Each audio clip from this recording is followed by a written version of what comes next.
Once there was a hunter who saw what others could not. With a magic case in her backpack, she roamed with wild abandon into the great unknown. Her gaze inescapable, her reflexes lightning fast. When armies swarmed, she went through. With eyes open wide, hands steady, holding, watching, capturing everything in sight.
The Crucial Pro DDR5 RAM kit comes with a sleek, modern look that will complement any build.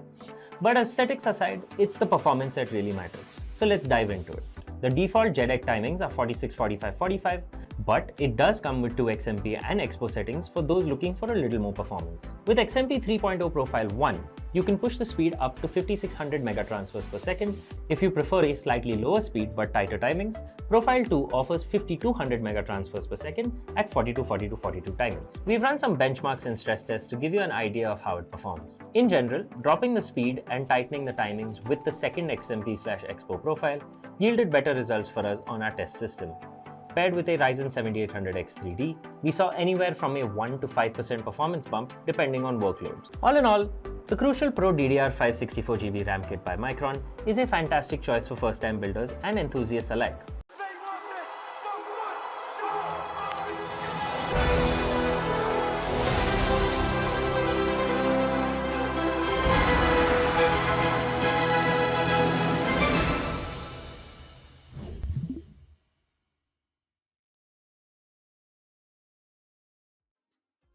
Hello there, welcome to the Esports Club Presents Showdown Series Season 6 of Valorant, powered by Crucial by Micron. Our GP partner is Zodiac Gaming and the media partner is, of course, Gossip.gg. Well, it's me, Raider, along with me. We do have Aggressive on the desk as well. And the fact is, right now, we are talking about the lower bracket finals. It's a BO3, but then again, the stakes are way too high because now top 3 teams are already here. Out of these 2 teams, someone is going to move on to the grand finals, becoming the top 2. Now, WG has already taken the spot Aggressive yesterday. Now, the question is, who amongst XCREW and the other team X6 is going to take the next spot, trying to defeat that first grand finalist already? What do you think about that? We're not only just crowning the person that's going to be moving over towards the grand finals, but we also have to bow out one of these teams, which will honestly be the hardest part of this entire tournament, because the loss that you face to be on a 3rd place position, no one wants to feel that. Whoever wants to be 2nd place, now I don't really care about that, but 3rd place, that's even worse, because you were this close to reaching that grand final stage and you just got completely bummed out because we're just not able to make it. And to think that XCREW, a team that pretty much was supposed to win this tournament, think about it, the 1 lakh INR prize pool that was sitting in front of them last time around, they were able to take it. We saw a brilliant team just come out of absolutely nowhere. But now, they're at the brink of defeat. Maybe, maybe not. You never know how that is going to happen. But let's talk about the prize pool, guys. Let's talk about the stakes, which are absolutely high at this point because, as we talked about it, it's already Season 6. That means 5 seasons are done. This is yet another chance to make a history. And for that, you get a prize pool of 1 lakh rupees, where the champs are going to get 50,000 rupees. Run-ups will be getting 30,000 rupees. And at the same point, the 3rd place team will be getting 20,000 rupees. So the best part of today is that the teams that we have already got, PUBG sitting in the grand finals, XCREW and ASTERISK fighting for the 2nd and 3rd spot, honestly. They all have a surety that they're going to get a chunk of this prize pool. It's all about who is going to make it to the major chunk and eventually who is going to stay behind at the 3rd place. But as you rightly called it out, I do believe sitting at the 3rd spot is just not going to be that happy space. Not at all, especially with the new tournaments coming around as well. Don't forget the Showdown series. Yes, of course, we're going to be at the ending of season number 6, but season number 7 will be around the corner. Being the defending champions just adds a lot more to your portfolio as a team, and XCREW, they were able to build upon it. But now, seeing them in a situation like this, where they were struggling, you stated as yourself that the team play and synergy from this particular team that we saw in the last season just didn't translate that well into season number 6. I would like to stick with my words because honestly, a day before yesterday, the way upper bracket finals went down, eventually, I really had high hopes from the sides of PUBG Esports and at the same point XCREW as well. PUBG on the other corner definitely was pretty fruitful.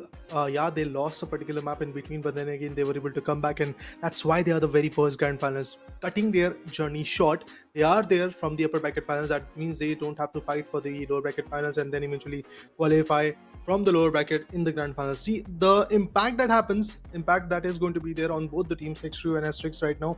Sitting on the lower bracket is basically they're already going to be drained out. At the same point, all their strategies are going to be wide open in these 3 maps because it's a BO3. True. Then again, you're going to showcase all your spirits, you're going to kind of showcase all your strategies and eventually the play styles that you want to adapt with. And recently we have seen a lot of Phoenix play as well.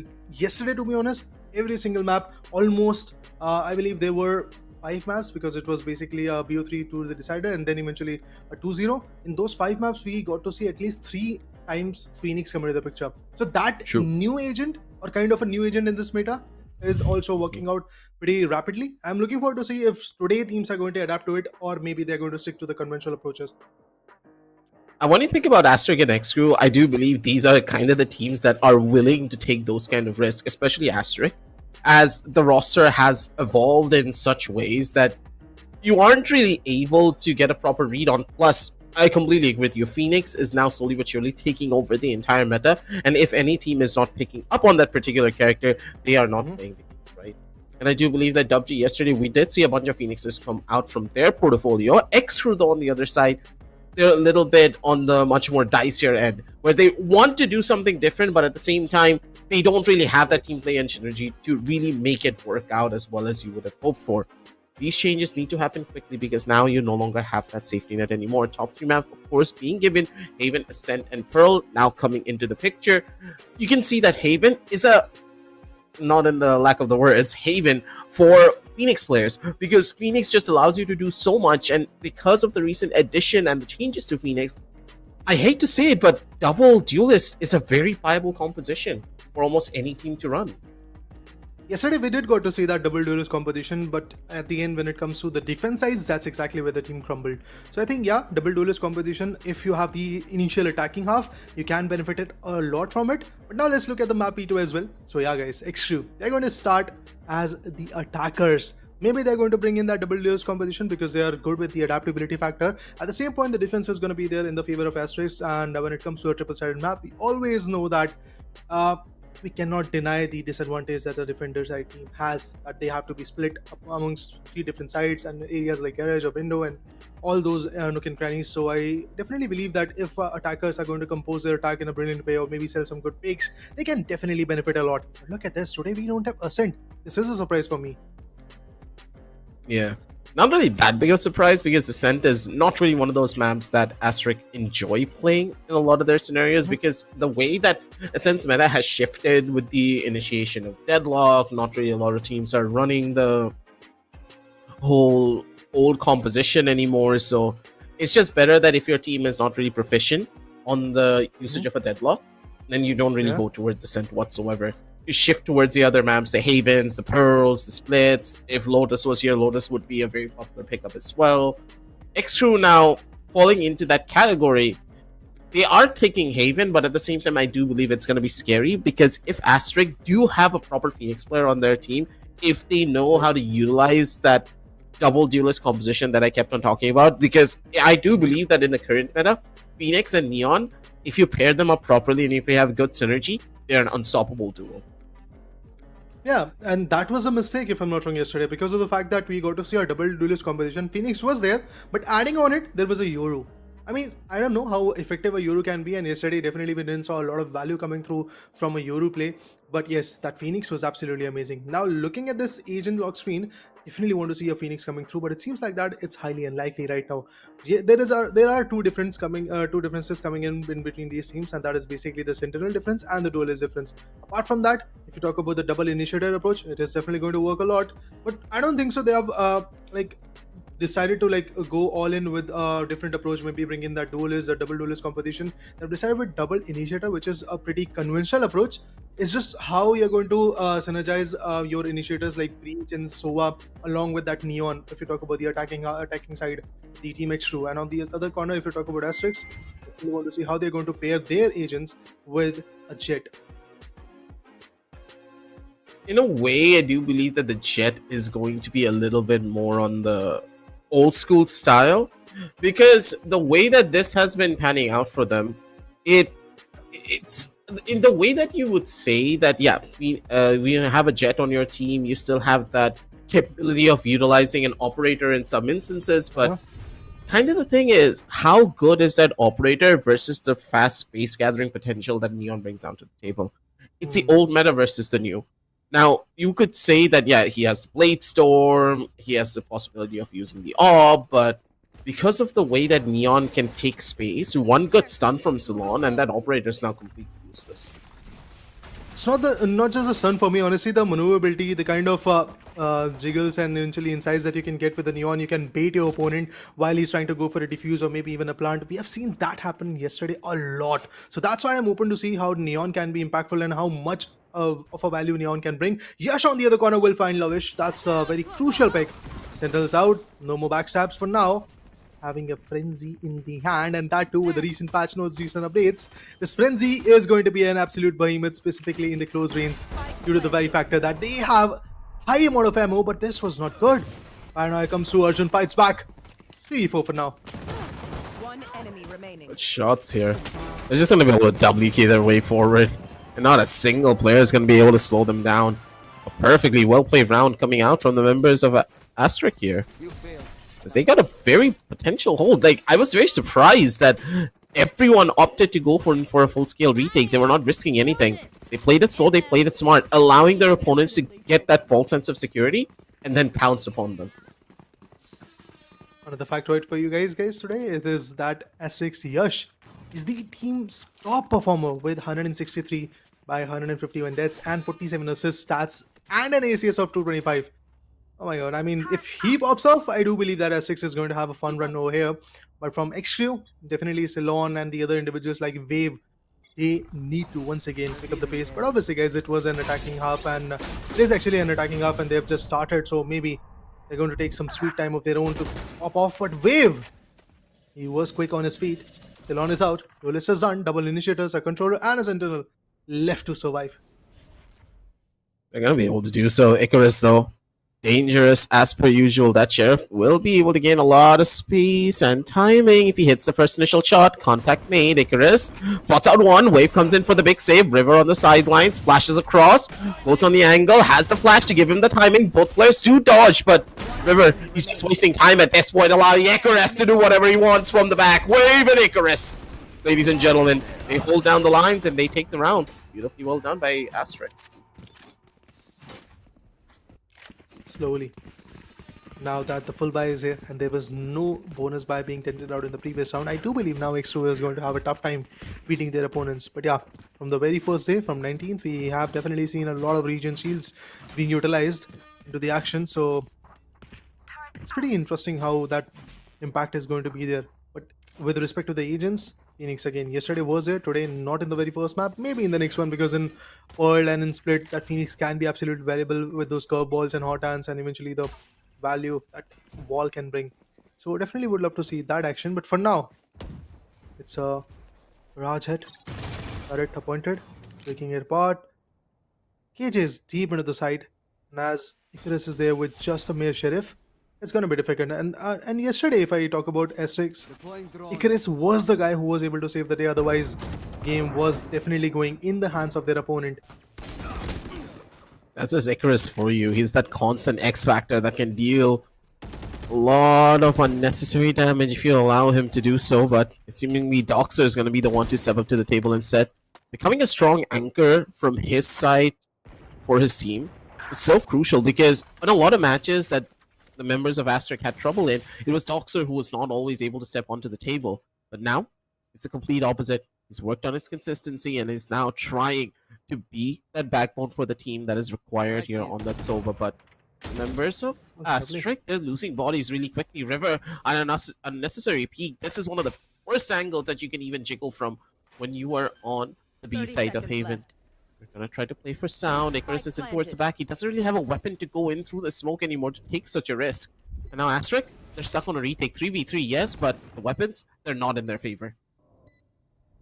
Wave super low. But taking down a paranoia comes through, but Wave is going to get annihilated, and it's Ash finds one more. Icarus goes down. All trickles down to the almighty Sova. What can he do? The Hunter.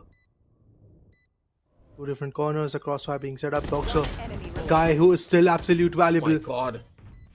That was good with the Bulldog. He finds a value. Here comes the Owl Drone. At least half, I believe. Oh, he's going to stick it. He's going to stick it, but eventually Arjun knew it. And we have seen Ace coming in from Arjun, so we know he's capable enough to take one down. That's very risky. He had the recon bolt, but he didn't even want to utilize it. Alpha Diffuse was there, but the timing for the entire thing just really didn't work out in his favor. Doxer nearly got the second kill as well. Urgent, if he stayed on that angle for even a second longer, this could have gone in the opposite direction. Smart plays overall coming out from either side, but for the members of XCREW, they did lose out on a lot of their weapons. This will be very dangerous going into this round, but with a Regen Shield being available, again, this Regen Shield has completely changed how we look at a lot of these eco rounds, but at the same time, Yash doesn't even need care about the Regen Shield, but his operator is just gonna be able to spam out heads one after the other. Doxer comes in clutch, Enemy remaining. and he is just gonna do whatever the hell he wants. Spots out the last player, opts for a reload, but has the drone. Full reset, and the last player of XCREW, he's just done. Can take some frags, that's all. Nothing more than that. Icarus already jumping out of the window, patiently waiting to see if he can find out that frag. He did. There you go, 3-2-1. Just a loss of a single weapon. But that too is going to get reclaimed. The op will be back in the mix. Defenders, Asterix, they are looking great at this point, but it's going to be a thrifty round for the sides of XCREW if they really want to pull it off. All they can do is just buy some sheriffs and half shields probably with some utils. Arjun is ready with the Hunter's Fury. In order to clear off a particular side, he might just go with it. This is not really the round where they can invest on a Hunter's Fury because the other members might not capitalize on it.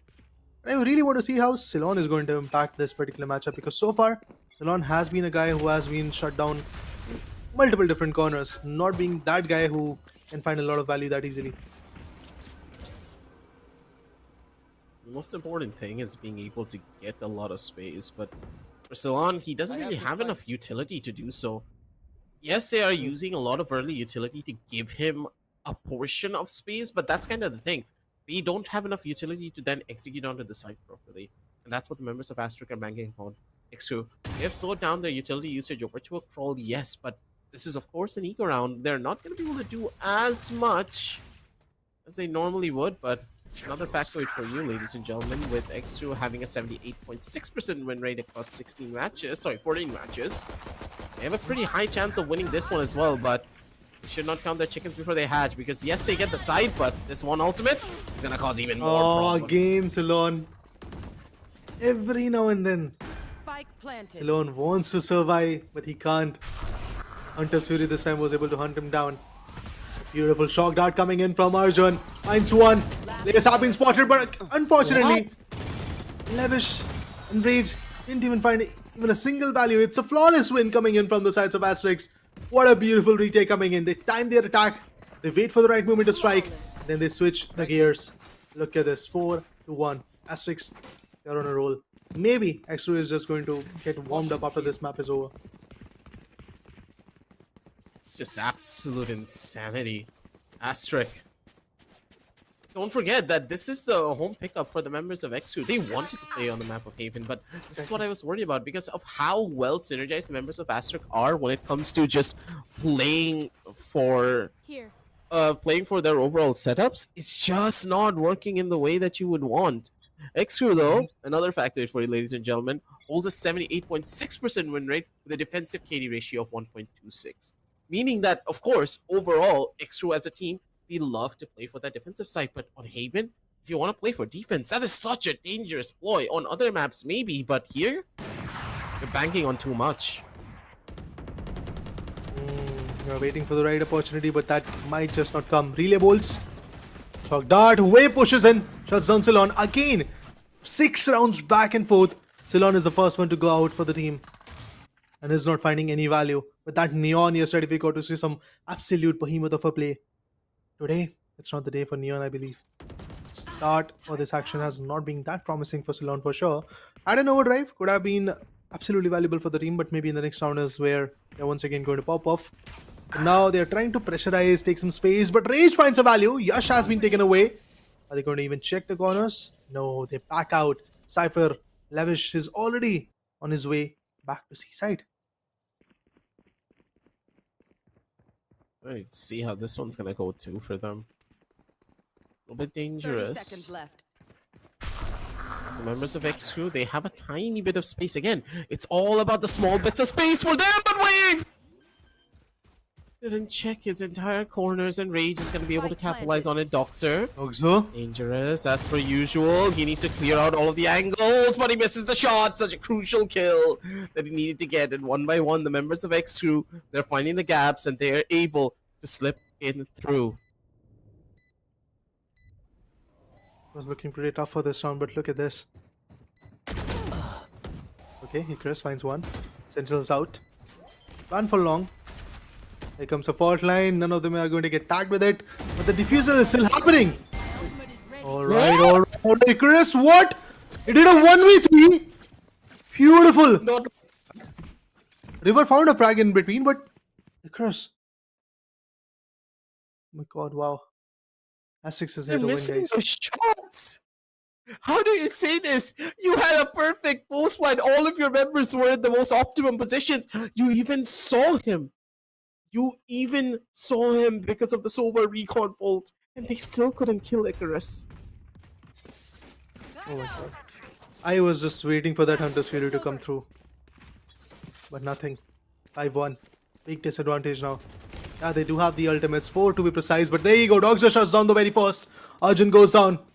Sova is out. No more recons. They can go with the Rolling Thunder, but there you go. The tag on Neon is also pretty evident. Wave. Is he going to pop off? It's spotted. Nothing of a value from Wish. Shouted Step takes the top spot. Oh, okay, they have gained some info. That's interesting. That's one way to get the inside of where the players are. But still, 1 minute and 9 seconds. I think there could be a different plot being written over here. It's pretty difficult once again. Wow, look at this.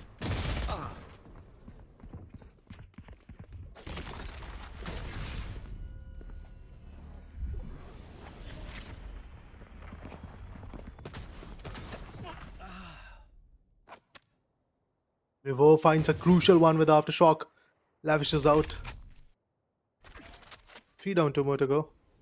It is going to be a 2v4 battle. Oh. Here. Yash. 30 seconds. He's already working his way up. He spots out the first player, knows where the last one is as well, but River comes in for the cleanup. This is so difficult, Asterisk. They just have such a good read on the movements of XCREW. And the thing is, XCREW, they're leaving a lot of footprints that the members of Asterisk can follow behind on. Right there. The defensive hub, Asterix has already gathered 6 big rounds in their favor. That's pretty good for them. Now they will be eyeing for at least a 9-3 scoreline in their name. Or they might just get a better scoreline. Maybe. But now XCREW needs to find their way back. They will have some decent economy and 4 ultimates to be precise. So this round is going to be a very important round from their corner. This owl drone, it will give up the info or maybe not. Oh no, they get the info. Yash. The top has been revealed. One good shot can find 2, but he still gets Arjun. Why would he even commit a mistake like that? Lavish. This is good. False line, Rolling Thunder. They are already entering. Maybe a Neon ult? No. What? Spike down. C. One enemy remaining. No, man. They're forcing this a little bit too much. What is happening? the members of XCREW, they were just trying to duplicate your way into the side. Yes, you took down the Opera. Yes, you utilized your reach ultimate. But do they not have a recon bolt ready for as soon as you try to execute onto the side? Yes, Salon's going to be able to use his wall to push his way up, but that's not going to be the way that this is going to work. You still have to worry about all the other utility that could be waiting for you on the C side because the breach is on constant rotation duty. This is so risky. The members of XCREW, they're banking too much on the chaos that they're gonna create. And playing basic Valorant may work against some teams, but up against Asterisk, unless you have a proper game plan in mind, Wow. I don't know how they're gonna be able to break through. Ceylon! Big Ouch. investment, but pretty little value. Yeah, Asterix, KJ is super low. The very fact that Ceylon is out, that is detrimental. Here comes a neural theft. A paranoia hits. Beautiful play coming in from Rage. Shuts down his alter ego. Shouted step just to evade. Will it be possible? It is. But after shock coming in, not after shock, but the shock dart coming in from Arjun finds Icarus as well. So this round looks a little bit doable. Now from Link, they are moving on to A side. And here the game could change. Rage, he's going to hold the Link area. But maybe the players might rotate back from me. Look at this. A backstab is coming through from the spawn. The T spawn to be precise. And now Doxer, he can find a lot of value. Long. There you go. Levish finds one. Doxer is out. It all trickles down to the Omen. Well, now depends on the timing for them. The Omen, not really going to be able to do much. An operator waiting for him on the opposite side, swings in, and Rage is going to be the one to shut him down. 7-2 XCREW, finally, they find a little bit of a change-up, and one of the biggest things that I want to see is Ceylon just being with the team a little bit more, because I do believe that they're running one strategy and one strategy alone. Ceylon, go kill. And if Ceylon gets a kill, yeah, he gets a little bit of value, but you're sending him by himself. Not enough utility is there behind him, and there's absolutely no one that can trade him out either. This is a very one-and-done kind of strategy that if Ceylon succeeds, then yeah, your team is going to be able to find value, but if he messes up at any accord or if your opponent hits a good shot, then every plan that XCREW have just falls apart.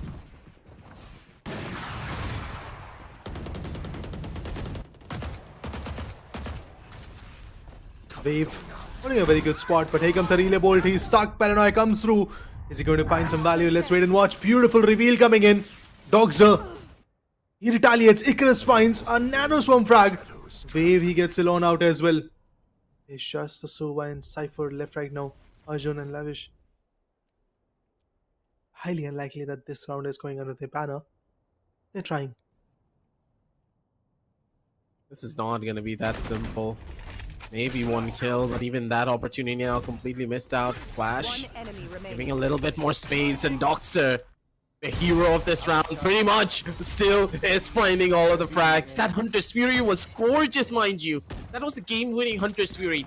The sense on this man to understand that they are running in through Garage. If by Hunter's Fury, that one particular angle, everything that they had in mind, they're going to put to a halt. Ceylon was by himself again. They are constantly cutting off any form of life support that Ceylon could have from his teammates from any position. Everyone had to either stay back inside of Garage to dodge the Hunter's Fury or run straight through the Hunter's Fury with the possibility of one of them dying, and that's exactly what happened. All of the members from Asterisk were able to utilize that Hunter's Fury for a full-scale retake before they were even able to get into position, but Ceylon, such a risky fight. The smoke isn't even down. These positions that he's trying to take, it's too telegraphed, it's too textbook. Where's your utility? You need to wait for something.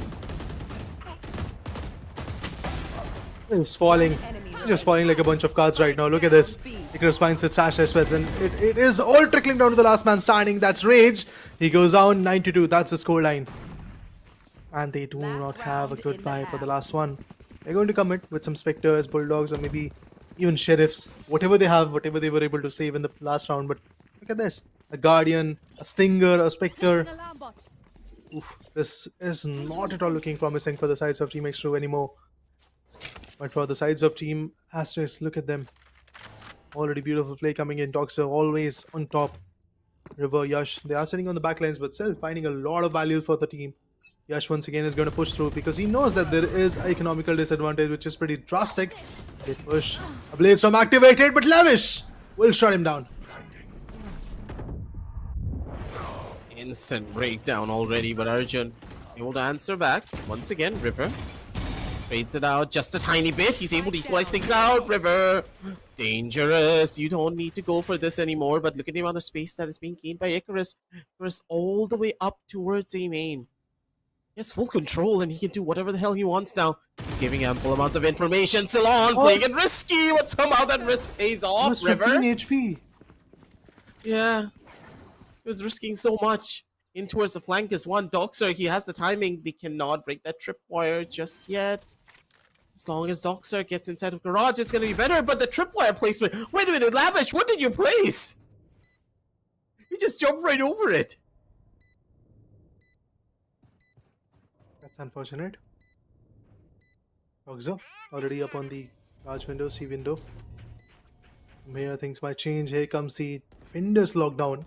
But the players can play on the back of the site, and even at the same point, if you talk about Ceylon, placement, his area is good, but now he's super low, 15 HP. Oh my god. It all trickles down to a player who is down to like 15 HP, down to a thin wire, and Dogzer is going to break that wire and find a value for the team. It's 10-2 for the very first time in the action of Season 6. I do believe it's a 10-2 scoreline in a particular half. Switching sides. Not like this, ladies and gentlemen. Act on my intel. This is a heartbreak of a story already starting to show here. XCREW, they had all the advantages in that round. The thing is, none of it could really go up against what Doxer is bringing onto the table. Doxer has 17 kills to his name. He's winning every fight and every duel. What do you do up against this man? Someone needs to try and, at the bare minimum, trade him out. And in a way, I get it. You were trying to hold defensive positions towards defender spawn because you understood that if the killjoy lockdown is there, someone's of course going to be pushing in through garage. But you're trying to take that fight by yourself solo, while Ceylon is the only one on the off angle that is low. He's not going to peek. He's not going to be the first line of contact. This is so strange.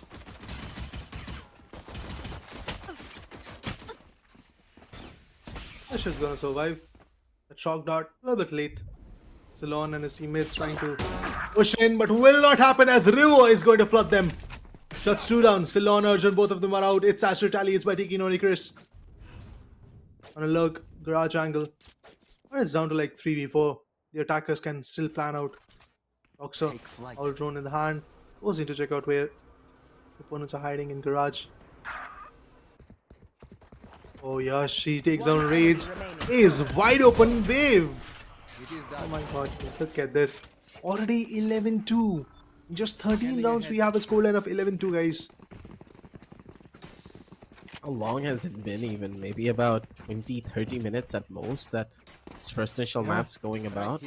XCREW just are not really able to retaliate. A lot of the strategies being implemented by ASTERISK is not even anything that we haven't seen before. They're just reacting to whatever XCREW are doing, and the fact that XCREW, they're trying to force these fights without really playing the hands of ASTERISK that much is what's causing them to break apart. Yeah, on the attack side, you are the one taking the initiative, but even then, Ceylon making it a little bit dangerous as well.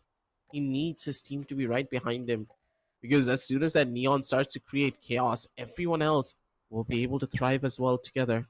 Ziash, position, pretty much set and ready, allowing his teammates to easily scale up here, but for XCREW, they're taking a bet here.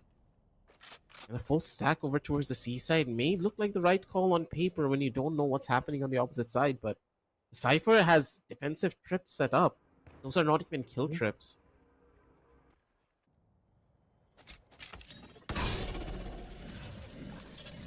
And then the swarm to create that fake. Look at this. 4 of them are down to like C. And the other 4, the attacking 4, they are already entering. Oh my god, Wave finds Lavish, and it's a wide open party for the sides of Team Asterisk on the team. They're planted. Austin appointed. Ceylon wants to go all in. He wants to go aggressive, but won't go far. Takes a shot onto the guy known as Doxer, but Doxer better. Had a shield to work with. Rage on the other corner finds one. This could be a near flawless win. And it is actually a near flawless win, to be honest. I don't believe that Arjun is going to find a 1v4 a clutch out here. It's just highly improbable. A fault line. So many utils are available. Look at this. Aftershock, fault line, flash points. And at the same point, 4 weapons aiming onto him. He won't go far. What? Okay, there you go. 12-2. Match point already. Match point, ladies and gentlemen, on the map of Haven. It started off on the right foot, but almost immediately went in the opposite direction as quickly as it started. They did go in for a little bit of a force buy in that last round, so they do not have any money to go in for proper buys. This is not how we expected the first initial map to go, because this was a map picked up by XCREW. But remember what I said, Raider, initially? That I have a couple, that I have a little bit of a fear on this particular map that Asterix are going to be able to take it. It all depends on how well your team synergy is going to look like. Coordination-wise, the members of XCREW just are not there. They have too many gaps in their armor. And Asterix, they're doing whatever the hell they want now. And Salon, he's able to catch out Icarus with his pants down a little bit, but still pretty much a trade-off coming onto either side. Yes, our reveal, but Doxer still finds a value. Salon goes down, won't go far. What about the Human? He's super low. Arjun dropping down from C window, will be getting spotted. Easy headshot. Look at this. Doxer shutting down his opponent, and this could be it, guys. This round is it. It's a 2v4, not the appropriate weapons in their hands. I really believe that XCREW, they won't go far, and this is going to be a shortest map of Season 6, honestly. It is a 13-2 scoreline that we are looking at. One enemy remaining. A reveal, Wave finds Lavish, and it all trickles out of and standing near flawless victory coming in the favor of TEC Showdown, and they bag the very first map of this BO3 in the lower bracket finals, guys. Remember, it's not even the upper bracket quarterfinals or maybe the lower bracket round 1. We are talking about the lower bracket finals. We're talking about the top 3 teams in which ASTERISK just completely shuts down Team XCREW. No chance given, no offers from their corner, nothing. Absolute obliteration. They played on full buys throughout the entire game when you think about it. It's just so hard to say what really went wrong for the team, because it looks as though the members of Asterisk just woke up on the right side of the bed and everything's just clicking for them. They're not missing their shots. Icarus is just hitting everything. They're in their flow state. The team as a whole is in their flow state. And when a team is feeling themselves this much, it's just very hard to break them down without your own team's morale really taking that hit. None of the strategies that were even being remotely implemented by the members of XCREW were enough to shake the unwavering resolve that the members of Asterisk had. It was a constant tug of war for the members of XCREW, because they were trying to get a little bit of space for themselves, but one player just swings out and takes out, what, almost 2 or 3 players all by themselves. How do you try to counter that? In some rounds it was Wave, then River came into the picture. We got to see Dogzer performing the way he loves to do. Then you cannot neglect what Yash did, and at the same point Icarus. Yesterday as well and today, Icarus is actually on a whole different level right now. The way he is performing on that particular center is absolutely amazing. Apart from that, guys, a quick fact for you, that in the upper bracket semifinals, these 2 teams were already face to face, where Aztecs were beaten by XCREW in a 2-1 scoreline. But now it seems like that it's time to return the favor. And if that is going to be the case, it could be a 2-0 from their sides, because the way Aztecs is performing so far is absolutely amazing. Now let's have a look at the crucial moments as well. Let's see in the highlights, where are those small, brief moments where XCREW fought back. Like, don't forget that at the very initial part of this tournament, we expected XCREW to just really take this. But now Asterisk have really leveled themselves up throughout the entirety of the lower bracket. Doxer has really found a place on this team and started to elevate them to a completely different level. And the way that Asterisk are playing, there are very few things that you can do to try and stop this particular team. Every shot is now connecting for them. And if a team is playing like this, doesn't matter which map you're going to be able to take them. This is just going to be tough. And when we look at the overall scorecard as well, I think that's going to paint an even better contrast to what was really going on throughout this entire game. I don't really think anyone was there to support Salon. No one was breaking his recons. No one was really allowing him to do the thing that he does best, just frag out of his mind. He was gaining space. He was giving something to his team. But the thing is, where's the util? There was none. Yeah. The communication gap between all the members of XCREW was just so massive that you couldn't really do much. As a duelist, it's his job to get some space into a particular side, open up some good opportunities so that the team can flood in. But that player needs to have some util as well. I totally agree with the points. In a lot of fights, especially in those moments whenever Ceylon was trying to approach B or even Garage, C Garage, in those moments, every now and then, this player was just shot down. So yeah, lack of utils and the miscommunication is pretty evident.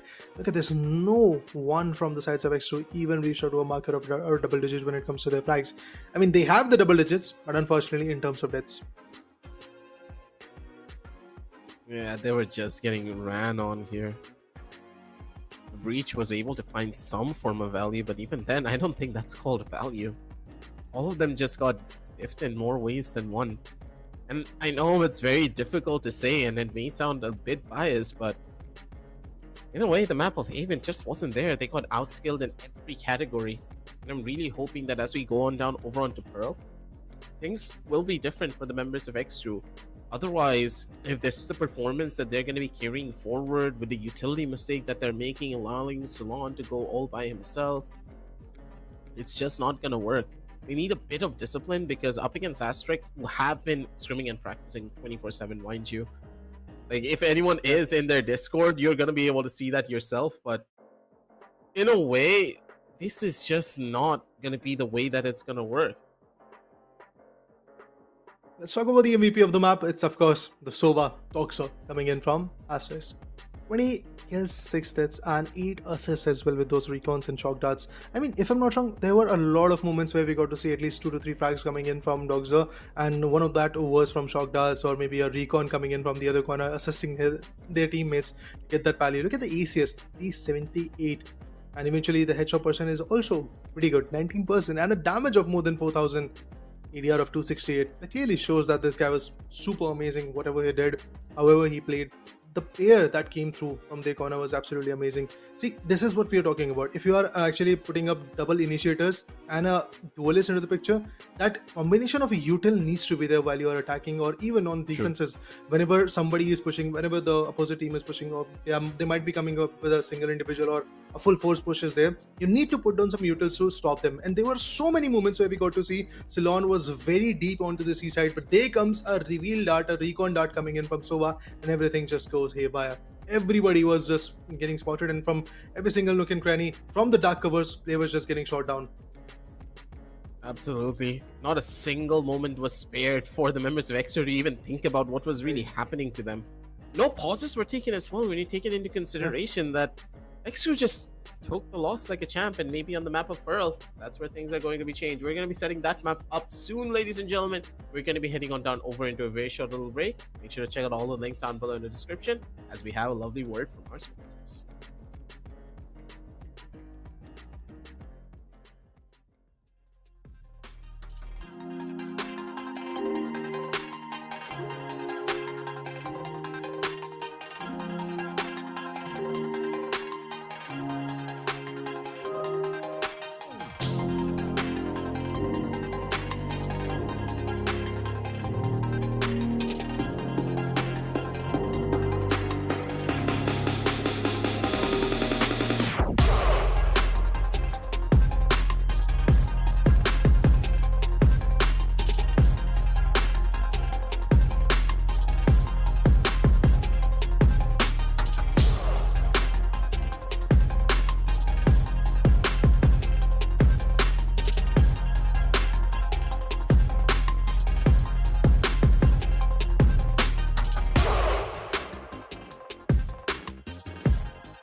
we are back, ladies and gentlemen, with the Esports Showdown Series Season 6 powered by Crucial by Micron with our GP partners Zotac Gaming and media partners Gossip.gg.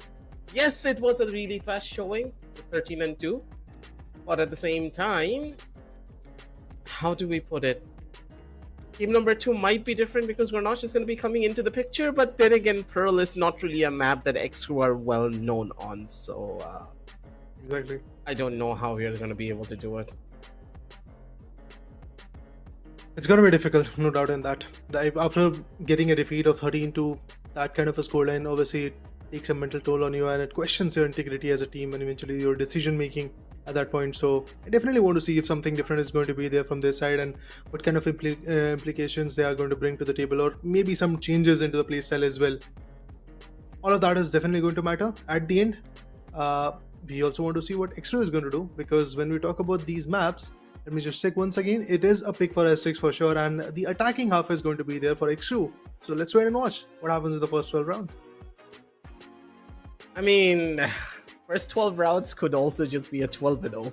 You don't really know about that, because after what happened in that last map, I'm a little bit on the side of ASTERISK just being able to take it away. But then again, when you win on such a significant scoreline, you tend to get overconfident. You have a tendency of overcommitting a lot of your players onto a particular side lane that causes problems. So at the end of the day, how do you try to turn that around?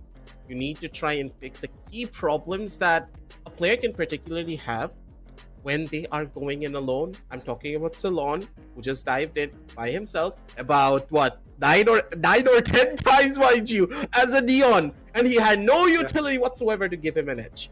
You cannot have situations like that happen again. Sky, very prominent pickup on this map. You can play her beautifully if you want to even use a Fade, that works. KO is also such a strong pickup on this map as well. Phoenix is now in the meta. Phoenix is probably the most meta-defining pick now on the map of Pearl. And if you're not playing her, you're doing things wrong. Playing him, sorry. You're doing it. I mean, we did go to see Phoenix yesterday from the sides of ASTERISK, so I'm definitely looking forward to see if they're going to once again queue in and eventually put Phoenix into the play.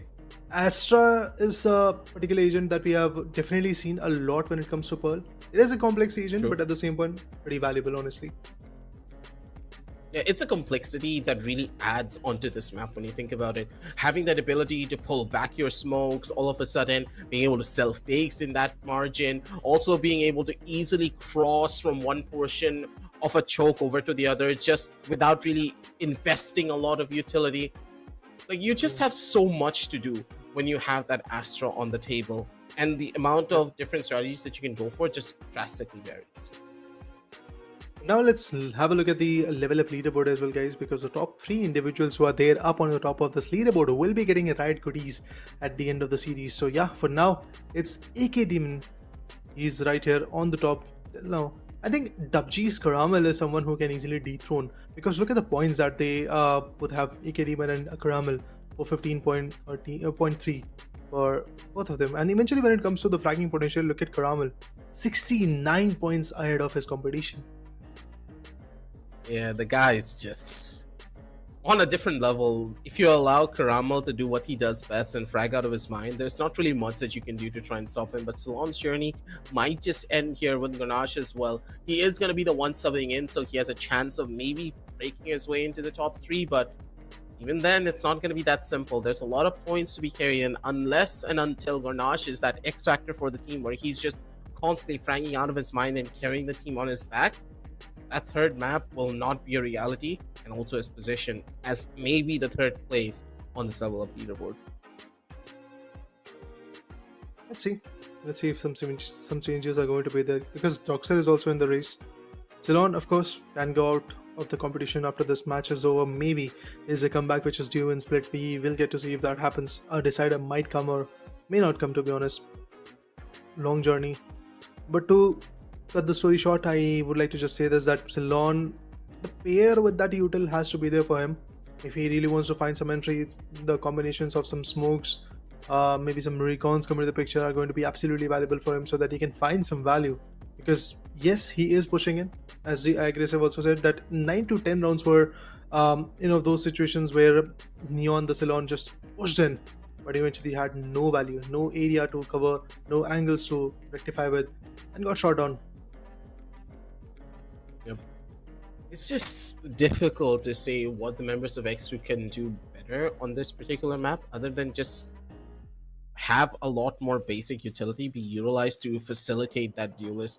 Salon's an incredible fragger by himself. He knows how to get kills, and normally he dies with at least one player. But because he's on that neon, he's always not going to have that option to do that every single time. Maybe with a judge, he can get a kill or two from time to time, but it all depends on the setup and the information that he's able to gather. Yeah. If he goes into a site by himself, if his intuition proves him wrong, then he's going to be the first one to die. You lose that one X factor on your team that can easily create a lot of chaos, and then your team just breaks apart. XCREW, they're at that stage where their entire team is breaking apart, and I don't know how they're going to be able to turn things around. Because as of right now, these mistakes are piling up one on top of the other. It is detrimental. The initiator coming in from the defender side, Asterix, is going to be a fade. Wave, he is just maybe confusing us.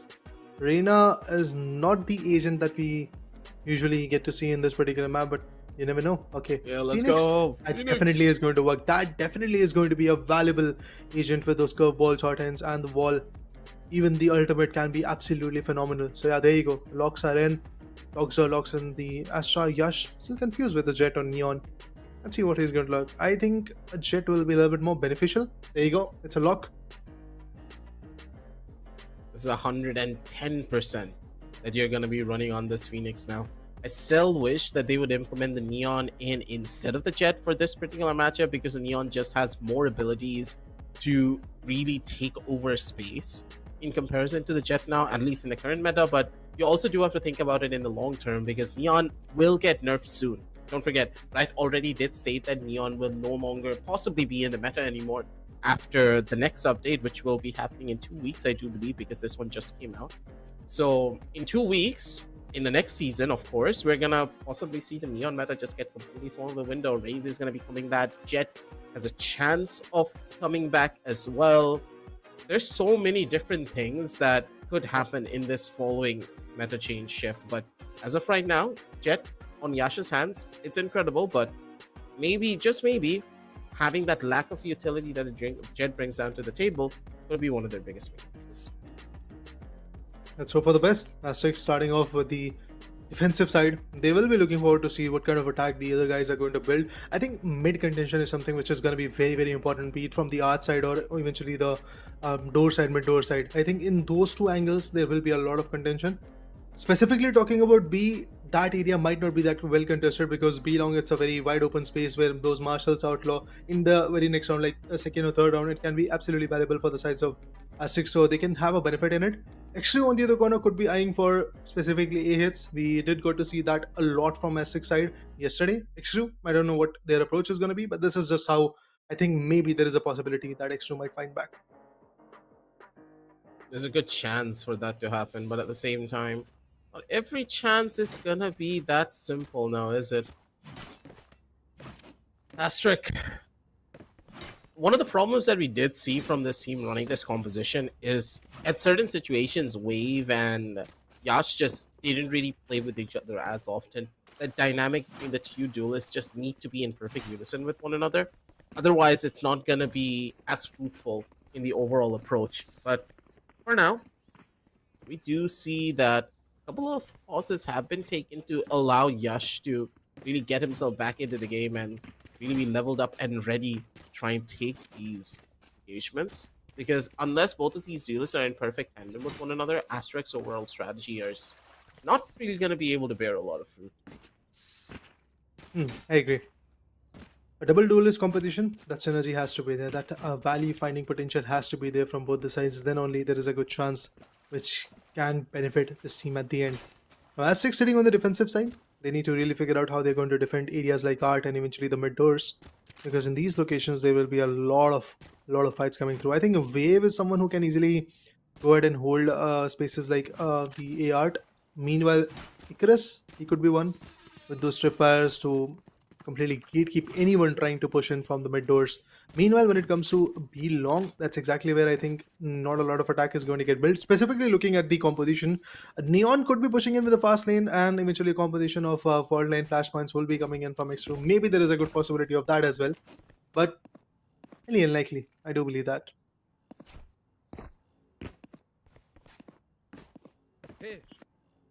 We're gonna need to try and play into this now. The round now starting through. The mid take looking to be imminent here. Salon again opting for a rush. Bit dangerous, but at least the utility is gonna break them in a little bit. Art completely theirs. Perfectly set up as XCREW. They have a bit of early space to play with. Arjun getting that first line of contact here over towards A main. He has all the information in the entire world that two players are going to be holding from this angle, but real question is, how far is the art push really going to cause issues for them? Flashes across from either side, but River able to find multiple, still needs to worry about the player that's going to be in towards their back. It's going to be Gornash and Arjun, who are going to be the ones to hold. 2 for 2 here, as this retake looks to be imminent, but Doxer, oh my god! The man's got the aim. Why not really showboat it a little bit? Oh my god. Icarus finds the last one, Goranj, and the other guy, Arjun, trying to survive from the sides of XCREW and go far. Yes, the plant happened, 300 credits for that, kudos. But eventually, when it comes to the round win, it is definitely in the favor of ASTERISK. The defenders prevail once again. But honestly, for a brief moment, it looked like the round could go in favor of XCREW, especially when it was a 2v2 fight, the plant was done. Players were playing on a post-plant scenario. There was a good chance that XCREW could have pulled it off. But the cross angles and eventually the areas that were covered was just a bit bitter. Icarus, look at that spy cam, can get all the insights of the whole site. Now he's setting up the B. I doubt there will be a B push. Let's hope for the best.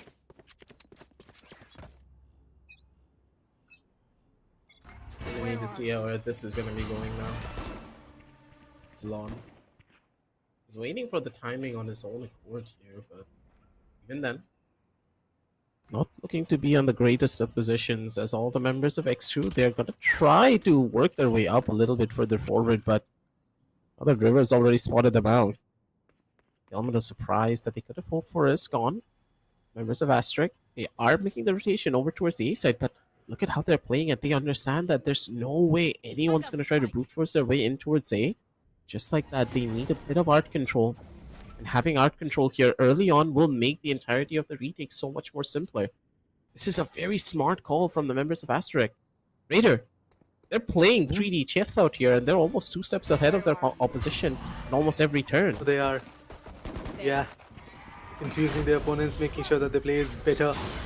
Here comes a horn. The Prowlers will be going in from Fade. Hot hands also available. Interesting. And a stun too. Just add on insult. Relay bolt. Silon could actually push in at this moment. Yash. 30 seconds. Look at this. Arjun. He's gonna get spotted. Gets taken down. Beautiful. A 3k coming in from Doxer. Might find the 4th one as well. It's Ash. Down to a thin wire. 39 HP. A Regen Shield in the hand. Astra against Astra. Bucky will walk. Icarus finds the last though. It's a 2v5, guys. They're just able to do everything that they want. 2-0, ladies and gentlemen, as the members of ASTERISK are just in tow with one another. And the discipline that they're showcasing, none of them are over-aggressing whatsoever. They know when to back off. They know how to take aggressive positioning as well. All of their timings are in perfect tandem with one another, but XCREW, they're slowly but surely breaking the timing. I would say compared to that last game, the overall team synergy that they are known for a little bit from that last season is really starting to show. Garnash's addition seems to have brought a little bit more structure back towards the team, but the question is, how well will that structure really hold for them? A little bit of a misplace coming out from the Fade. Arjun's not going to be able to get a lot of information utilizing that haunt, but not really going to be hurting them just yet. They need to be playing towards the A side, but as Icarus is still holding from the back with just a sheriff in his hands, may not look like much, but knowing Icarus, he's going to be able to do everything that he needs to for his team. What? Bro, River, hello! He's just pre-firing, and Salon just ran into it. He killed a sliding Neon. If it was my friend, he would start screaming, "My king!" Placing swarm grenade. God, Swarm grenade beautiful. That was just amazing. 3v3. A lot of potential in the favor of XCREW right now. He could tag it out. There you go. Gorange finds one more. Now, Astra is right there in sight. Hot hands.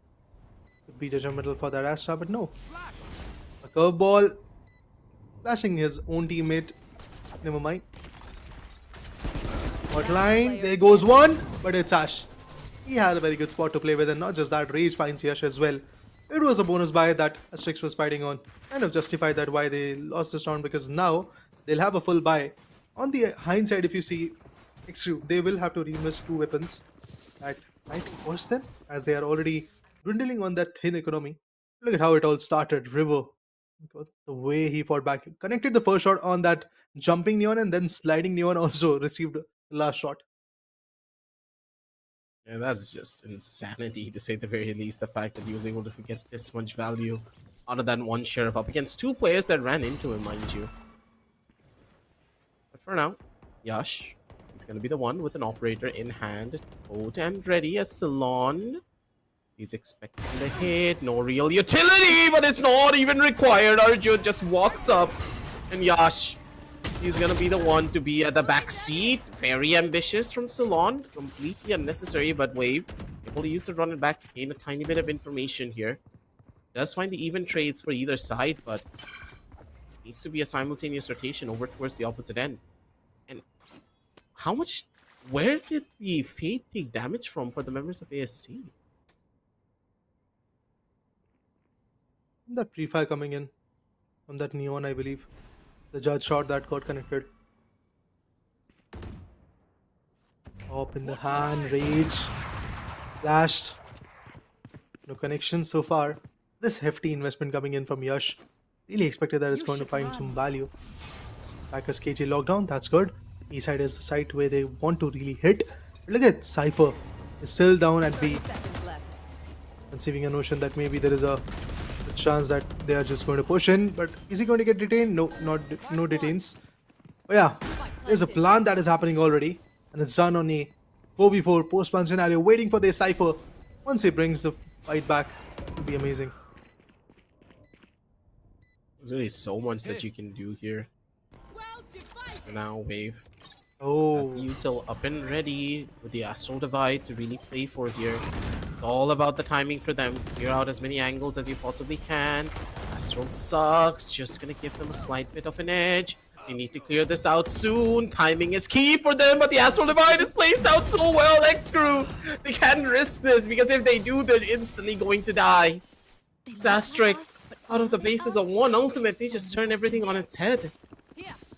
XCREW, where's your synchronization? You're supposed to jump the veil together, but instead they did it one by one. Placing alarm bot. Phenomenal. Recalling my bot. just waited, and we were saying this, that the lack of util is something which can cost the map. On the other corner, when it comes to ASTERISK, they had that ultimate available. Utilizes that Astral Divide to just cut that map in half. What an advantage from there. Because a 4v4 fight where the post-plan scenario is already happening, things can be a bit dicey, but the Astral Divide just completely gave the full advantage in favor of Team ASTERISK, and XCREW now had to push. And while they were trying to do it, they were just falling like a bunch of cards. Already done and dusted, 3-1. Economy is in shambles right now. To be honest, for both the sides. But Gorange and his teammates, they do have Vandals and full buys in their favor, so I'm looking forward to be the stronger one in this particular map. Let's hope for that. In a pretty hefty situation too for all of this. As Yash kinda looking, I would say, indecisive on whether or not he's gonna be able to jump back into the game. A little bit slow in his overall approach, but I do believe that his internet is not really giving him much of options. And one operator shot missed instantly meant that he's gonna try to go in for a reload here. But for ASTERISK, their overall team play and synergy is just working wonders for them. The way that they're able to read into a situation, understanding that this is when I'm supposed to hold on to the side, this is where the retakes are going to be looking like, and Doxer. I don't know how to say this, but that Astral Divide that he placed up was so smart, because not only did it block off the angles of Art, not only Yeah. did it block off the angle, sorry, main, it also blocked off the entirety of art together, allowing all of the defenders to diverge their way into the two different positions. So wherever the attackers really came from and tried to jump the veil, there will always be someone to try and save that position. Exactly. A well thought out round coming in. They were just waited for their teammate to regroup. I mean, Icarus was all the way on B. He rotated back. They all were on CT spawn. Then they decided to go with that ultimate. And beautiful play, as you rightly called it out. All the angles were blocked, be it the main or the art. And due to that, a beneficial win was in their name. Now, of course, Yash is disconnected. We will have to wait for him because for now, even we are waiting for a single frag coming in from Yash. So he's currently sitting at 0 frags, but the team is prevailing. That's a good sign for the team that if your duelist is not working, and that too, especially this is a defense turn, so we don't really expect that the duelist is going all in and eventually is going to pop off, find some good values. But that 4,700 credit investment that happened with that op, that is a big blunder, of course, because due to that, now the situation is reinvestments are not going to be easy, even for Wave. You might actually go with a Spectre or maybe just a Sheriff. He's looking for a chance, but yeah, there's too many rounds that they did win on a very indecisive fashion that's causing them issues. Yeah, so now back in towards the game, not really buying the Regent Shield. Again, I do believe that a lot of teams really need to start figuring out that the Regent Shield is a worthwhile investment for them. Because if they stay alive, that Regent Shield can be used as a half shield in the following round, then you do not need to go for an upgrade. Yeah. So the keynote is if, and we have seen that in Compy, that is pretty shaky verdict. You never know when you are going to get taken down. Teams will obviously adapt to it along the way. And yesterday also we got to see a lot of Regent Shield being utilized. Even in the first map, we got to see a lot of investment coming in. But the only problem is the cost, 650 creds. That's a little bit higher maybe for a lot of teams when they are trying to like buy for their teammates or play along the way. In that moment, maybe they're just trying to let it go. They're playing with half shields or full shields, not even considering the regions for now. There. There. For now. There. Playing for the odds here. The members of XCREW, not really the best of weapons in their hands, but even then, they're going to try to make this one work. Salon, I think they're the primary form of entry for them. No real early bits of utility yet to be thrown, pretty much. It's ASTERISK. They do have aggressive control over towards B-Long. Gornage is going to be the first line, and Yash, as soon as he relogs back in, the man is hitting his shots! Yash! Who is this man?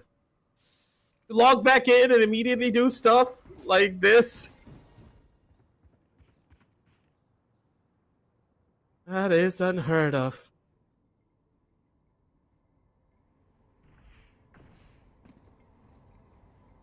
Raider, Yeah. I think we all have to say it together. Check him, PC. Second PC. Yeah. Yep. Go for it, guys. He's doing it. Oh! Oh yeah, he's 4K! Yeah, a 4K coming in. Ceylon, the duelist gets taken away. What a beautiful comeback coming in from Yash. I was talking about it, that he is down to like 0 frags. Where are the frags coming in from Yash? But look at him. 1 down, 2 down. Just opens up his ADS and shuts down the Astra as well. Beautiful play. Switches to the Kurunami Vandal and then same result. Nothing different. It's just Yash getting those 4Ks. They crash again. That's how it goes sometimes. That one duelist player that really can start heating things up. One variant is all that you need to turn everything on its head. Recon's going to give them a little bit of value, as they know that art has been cleared out just a tiny bit, but no one's there to even take space on art that aggressively. The Neon should always be the one playing towards the art corner because that's where she's going to be finding the greatest amount of value. Again, perfect defaults coming out from either side as the members of XCREW. They do have Arjun, who did get a good walk up over from the opposite side of this. And Arjun, he's able to beat the timing, but the shots miss out in the worst possible way. Icarus alive and kicking, holding down the line. The neural pet's gonna give him even more information. This is where the flood's gonna come through. River with the ultimate to hold, and he's gonna be able to tag everyone. That's perfect. They have no sound, and Icarus, he's the boogeyman now inside of the site. Getting the 3K already in his favor. Hot hands. Is he going to burn? Not at all. River. He finds a value, but a 4K. Initially it was Yash. Now Icarus does the same. This map is also looking highly unlikely to be in the favor of Team XCREW now, because of the fact that every now and then, whenever they have buy or they're playing economical, the results are pretty similar, and the opponents having their 4Ks and all. Beautiful. Here. These answers that they're giving are perfect. Members of Asterisk are just, at every turn, able to shut down XCREWs in more ways than one. And XCREW, in that last round, honestly, I will say that their overall strategy was perfect, but they're missing out on key duels, and these duels need to be won pretty much in tandem. Imagine if Arjun was able to find that kill, then everything could have gotten turned on its head. Because at that stage, there was absolutely no one that could trade Arjun there. He could have ran in, taken the gun. Icarus would have been in a very precarious situation, forcing River to use the ultimate a little bit earlier. And with that amount of space, members of XCREW could have just turned everything around. But now, yeah, they do have buys in this round. But even then, Salon's just constantly buying the judge. He's banking on the fact that this one weapon's going to carry his entire team to victory. Tried that in Haven. He's trying it in Pearl. I don't think so. He's going to go for split. Meanwhile, there are ultimates available. They can use once again the Astral Divide from their corner, and that Nightfall can really hurt their opponents. No audios, already no visuals because of the Astral Divide. That can bring them a particular round, but what next? Overdrive can be beneficial, but with the judge, I think Ceylon has some different plans for specifically this round. Maybe in the next one he's going to go and utilize that overdrive once the team is actually at a good spot. But for now, 5-1. The defender half definitely looks solid from Estes. They're not even giving a single chance. Beautiful.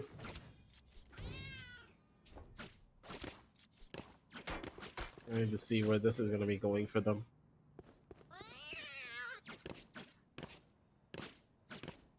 A couple of key notes that we do need to remember was with this technical pause, putting another stop to the overall momentum of Asterisk. I don't really think they care about that momentum break either, because we've seen these pauses happen quite often for their team as they're trying to fix out their technical difficulties, but even then, it just seems to be something that makes them even stronger.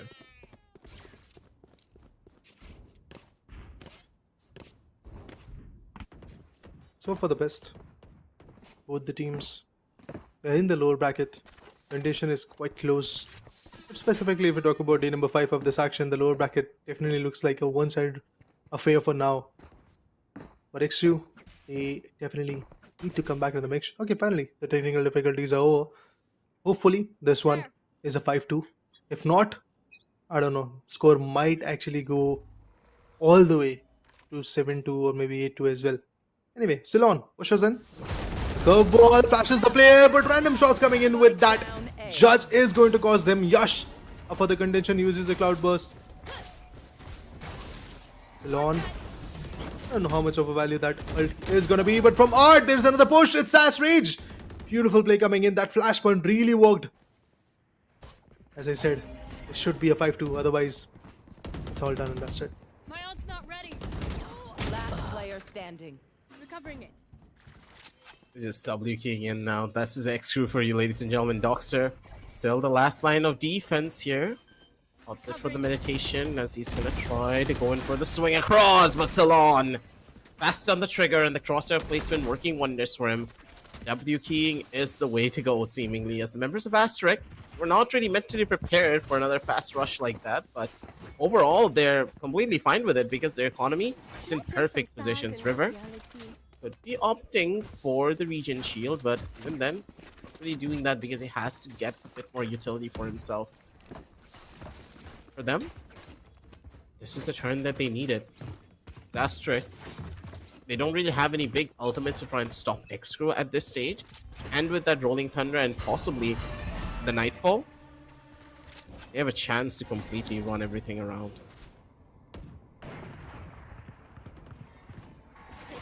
Rush trying to wait. The shots are not yet connecting. Look at this. Here. Neon's position is pretty much pinned. He's just waiting on one Here. good shot, one crispy shot coming in from Yash. That could find Ceylon out. And he's gonna swing maybe. There's a good chance, or he's just going to run away.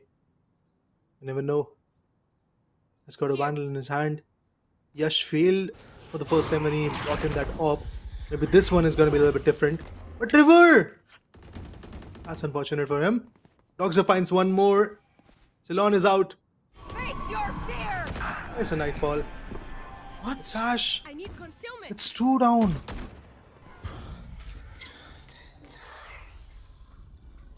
This is a full-on save. I don't think that you save for this one, Yash. This is Last so player dangerous. You don't even have a shorty in your hands, buddy. Can't really do something like this. As Asterisk could just be counting their lucky stars for this one. Icarus, maybe if you can get a consolation prize of 1 or 2, but even then, it's so risky for you to take this duel. Ostrich bonus in his favor. Icarus can still buy in the following round if he wants to, but for the 1 kill, Wow. perfect on the pre-fire. Now he needs to find more angles. His shots yet to connect. He's just not going to be able to do it. Rage instead is going to be the one to bring them back down to earth. XCREW, they're clawing their way back 1 round at a time. 5-3 as 1 ultimate utilized equals to 1 round, and if we're able to do the same with the Rolling Thunder, things look to be looking up. Oh yeah, they can follow up. They can definitely follow up. And due to the fact that Asterix now are in very bad economy, I do believe that this particular round is going to be a little bit tougher for them. Extra might just save their Rolling Thunder for this one. Astral Divide could be the effective ultimate which can give them their entry, that space that they need. But a tactical diamond coming in from Asterix definitely shows you that now they are also under pressure. The momentum that they were carrying forward from Haven, it is done and dusted. XCREW, they found they were back. That small technical pauses that were happening, I do believe that has shifted the momentum now towards the favor of XCREW, and the way they are playing, double keying and eventually pushing from art or maybe main, it is definitely working out for them quite a bit. That's kind of the wonders of Valorant from time to time. Here. Whenever any form of a crack is found, and if a team is able to pounce on top of it, it takes some time for the defenders to really get a proper read on what's really going on. 2 rounds have already passed, and Asterisk really need to start filling in those gaps. That's exactly what the pause was a requirement for them. This wave. Now, opting for a little bit more of a different option. Guardian in his hands, a couple of half buys here and there. They're going to be able to go in for a full buy in the following round if they do play their cards properly. We do see instant rotations coming out from either side, as this early mid control has really scared off Asterisk a little bit here, just a tiny bit.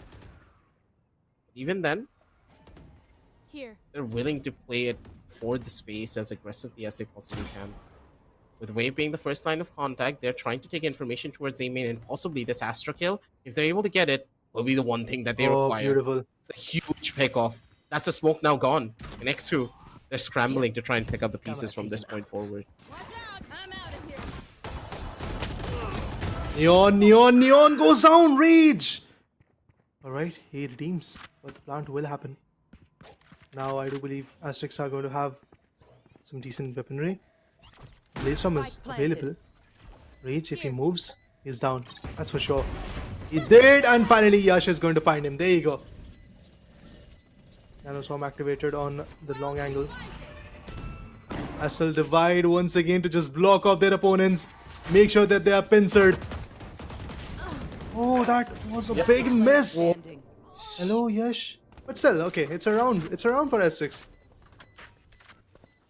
A little bit dicey for one, but River is just completely unfazed by any of this. If his teammate misses a shot, someone else will be there to immediately come on back on top of it. River single-handedly just turning it around for themselves. Asterisk, that was a semi-buy round for them, with one of their players not really having enough money to go in to do anything. But look at the urgency of this particular team. Understanding that, hey, if early mid control is being taken by them, what does that mean? There's at least going to be 3 players towards mid, maybe 4 at most, but it's kind of the thing. That one player is somewhere near the extremities, which can easily be killed out. They're banking on that at every turn. Yash to try and run away because Ceylon's gonna be the one trying to hunt him. Still on finds 2. Wave still trying to come back in the mix. Fighting back. Run it back being utilized. Wave is valuable in it. Orange, he's the one who is swinging right now. want to Taking fight control of it. the art. Astral divide from the attackers. They're going to find some value. Wave! He finds one with a judge. Will he get 2? you Oh my kidding god, me? Doxer and Wave! What a beautiful pair that was! But Goranj, he could change the trajectory of this map. Oh my god! How can you fall like that? Icarus, last man standing. Trying to check out the corner and he got Goranj's position has been revealed. Icarus knows where the opponent is. He's trying to just trace him. Nah, not like this. Maybe he's gonna be able to beat Oh, the the timing timing. for it. They just walked right past each other and go, what is happening? What? Icarus? Yeah, Icarus has no idea now. He thinks that the Yeah. spike is in the hands of the Killjoy, but no. The spike is all the way in towards the A side. He needs to get that perfect read, but good god, the timing was there. Imagine if Icarus kept on going all the way for a full flank. This could have been different, but he's still gonna be able to find it, regardless of it. A nail biter of a moment, but Asterisk, they're still the ones to come out on top. I need this. And saving the op. Interesting. No losses in this particular matchup. Obviously, 4 individuals were taken down, but that cat and mouse chase between Icarus and Goranj was pretty phenomenal. And the beauty is, both the Sentinels are top fragging from their own team. Interesting. 7-3. Now that 3 more rounds, actually 2 more rounds are left. Let's see who's gonna nail the last 2 rounds. I think for XCREW, it's highly important that they get at least 2 more. They get the last 2 more rounds in their favor, and on the hindsight, ASTERISK would be eyeing for a 9-3. 8-4 could be substantial, but 9-3 is the best. I need to see how far this is going to go for them again. It's Wave. I was going to be shifting over a little bit here. They already have all the information that they need. That A-Main, pretty much the primary target for the members of XCREW throughout this entire game. Ultimate in the hands of the Breach if they want to brute force their way forward. Prowler to gain information. Breach ultimate utilized, but not really in the best of ways. The Breach River. too many different edges as Icarus.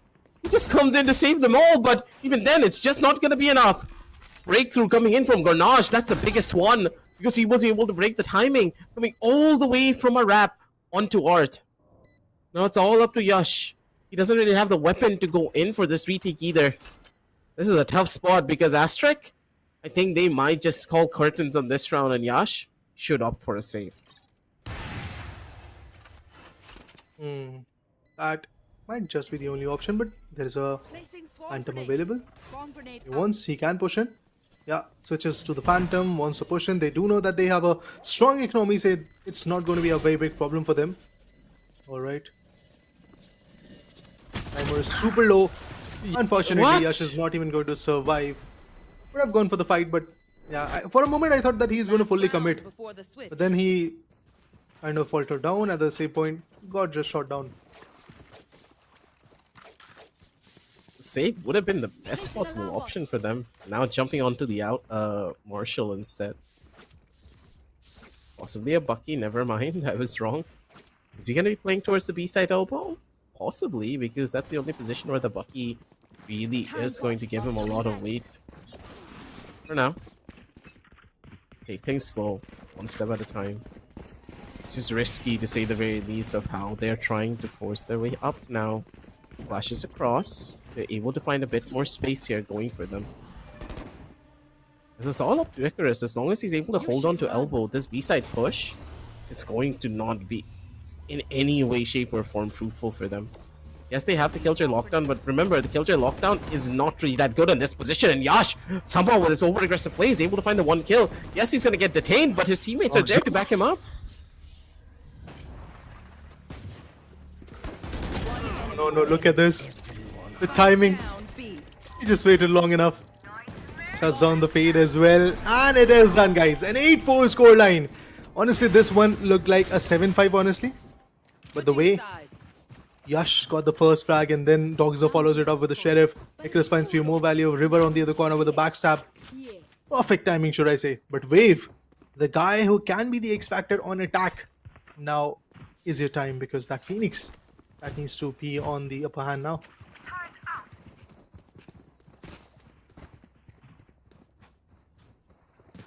Gonna need to see where this one's gonna go now. Individual plays is where members of ASTERISK are really outshining their opposition, I would say. Wave not really having the most phenomenal performances on this Phoenix as we did see him in the past, but There. I do believe that he's trying to coordinate with the Yash as much as he possibly can. So even if he dies, Yash Go, go, go. always gonna be ready. A Salon, aggressive, trying to run his way forward. Couple of dodge bullets here and there, but Icarus just not able to find the first initial shot. Salon does take him out though at the bare minimum. Gornash in the corner, already spotted. They're gonna need to run on back almost immediately, but Ash is able to find one more. One by one, they're able to hold. The double-sided pincer works wonders for them. As the crossfire gives them the edge that they need, and Asterix, they're kinda done. Flawless. Yeah, it's a flawless. Good comeback coming in from the sides of XCREW. It was a very important round for them, because if they lost, scoreline would be 9-5, and then 10-4 would be 10-4 to be precise, could have been a very predictable scoreline because of the bonus buy. But now the bonus buy is in the favor of the defenders. That means XCREW stands a chance to kind of narrow the gap. I don't know about getting an 8-8, but 8-6 is something which is still kind of possible. And there was a good push coming in from the sides of XCREW in the previous round. And that really favored them, that really valued their whole aggression. But what next? That's what you want to see. Pretty bifurcated approach coming in from the sides of attackers. Oh my god, Fade, you missed that. But Dogzer pairing up with the Utils always is the game. You got to see that. Once again, the curveball and Dogzer's hit. That was fruitful. But on here, in art, reverse flank is not going to be futile enough. An easy catch coming in from the setups on that side. But for now, XCREW back to square one pretty much for either side as Asterisk. They played for an advantage but already lost out here. They need to try and figure out where to go next, because don't forget, XCREW, they do have the setups, but even then it's not going to be as simple as being able to take over a round just yet. They need to find that opening. Close up and personal here as Wave is working up as close as he possibly can. Garnash on the angle, and his shots still connecting 30 true. seconds left. Icarus finally takes him out, but that's hefty chunks of damage already being dealt. Zastric, they need to try and at least get the spike plan down, but going up against Ash up towards heaven, it's not going to be easy.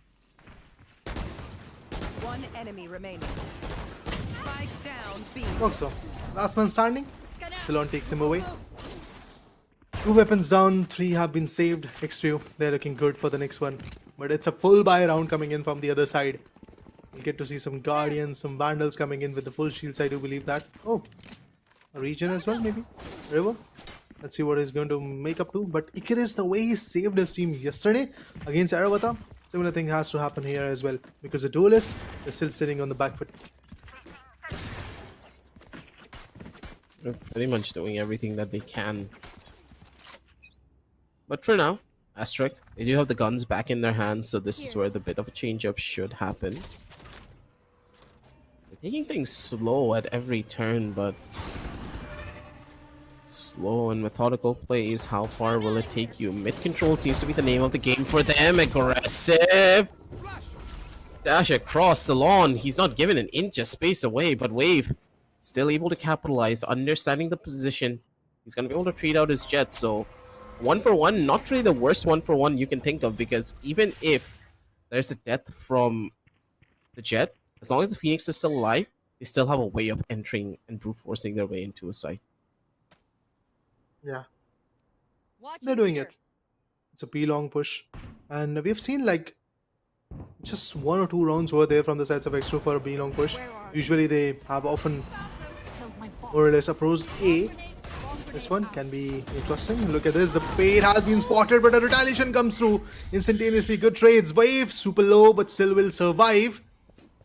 Oh, the plant has to happen. It's Ash. He finds Doxo. 2v2, a fault line. Some flashpoints maybe. This one looks close. Rage finds one. Wave.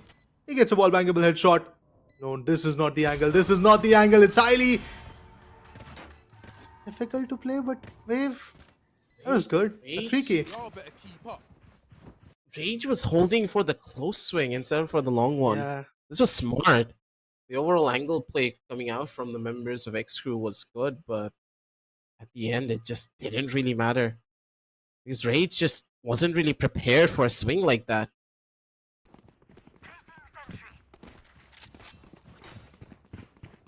Nine to 6, as the members of ASTERISK are just in proper showboat now. As these buy rounds for them are where this team really is thriving and shining almost at every turn. Early one already spotted. If anyone had a Guardian at that point, that would have been a free wall bang. For now, just gonna need to wait and see. Salon on the close corner. This one judge is just not working out for him. And I feel so bad. Wait, one back with 1 HP and he's gonna be able to hit the shot. Never mind, Wave, I take it all back. You're the god of this game. You deserve everything that's given to you. And River, he's gonna be the one to capitalize and come back to make sure his buddy doesn't die in vain. Trades galore coming out from either side, and even though Yash is not having the best of games here, his team is just always using every bit of an advantage that he makes to make sure nothing stays. That's the most important stuff. Stepping up at the right moment. Obscuring vision. Yeah, Wave is doing it. Doxo, every now and then you get to see some fair trades coming in, then the fade. Always impresses. River, super amazing. And Icarus, obviously, as I said, that if your duelists are not popping off, it all falls down to Icarus, but it seems like that the other players have also flooded in, and eventually it's a 2v4 approach. An Outlaw, I don't know what Astra is playing with, maybe a Vandal, I believe it's Ash. That Outlaw might not be that effective anymore. Full shields are available, 140. It's not going to cut it.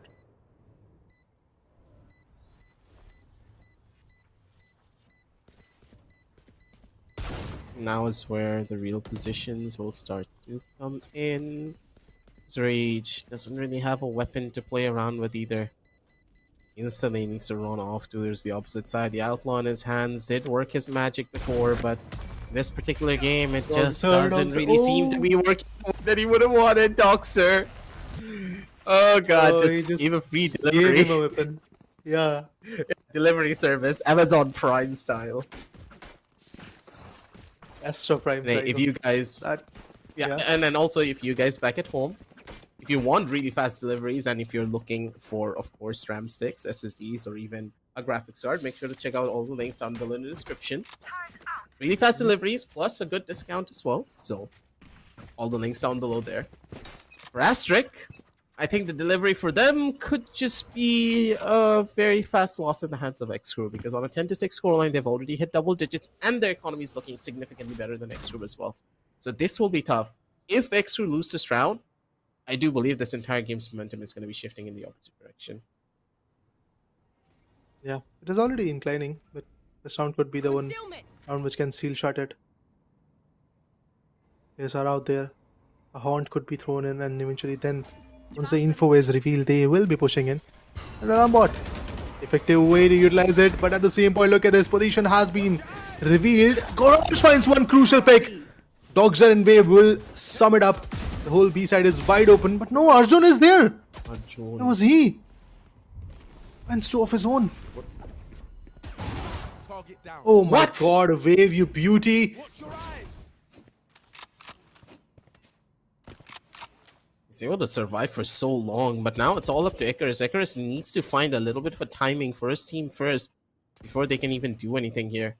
Spike yet to be spotted, I do believe, but 30 seconds left. they have an idea, They have the of idea where of this is Spike. going to go.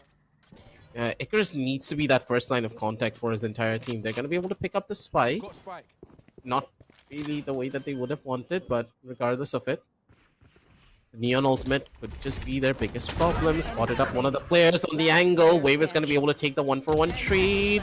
Swings across! Ceylon, No. why? He's not gonna risk it. He's gonna be tapping first. This round was under their control, all thanks to Arjun. Why would he even swing? Just 10 more seconds. That's all he needed to wait for. Look at this. Not even 10 seconds, like 9 or something. My guy wanted to fight. There you go. You can fight. You can fight with your teammates at the end of this map. That you are at the third spot of Showdown Series Season 6. Ouch.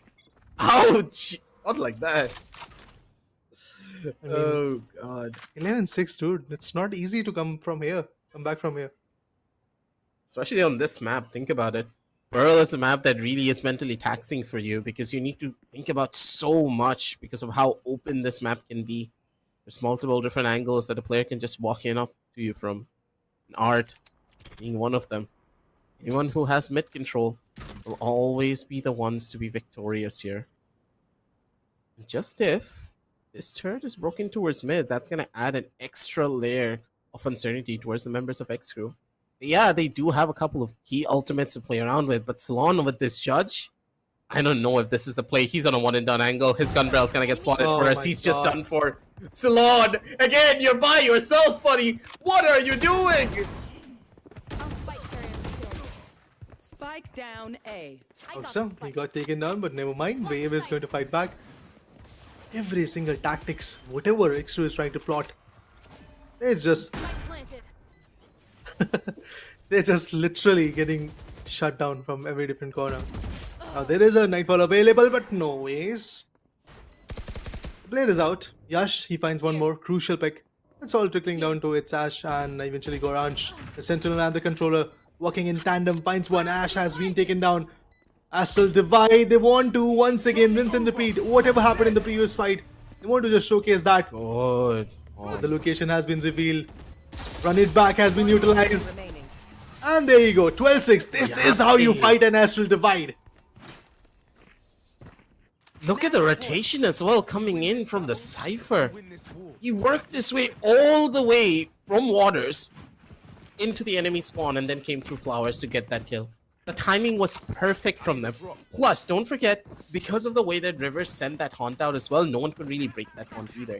The haunt was so far high up that unless you instantly reacted to it, you're gonna get caught by it, and they needed to run back. Asterix are just in perfect tandem with one another. And once again, I do believe that Ceylon's gonna buy that judge. I have no clue what's going on.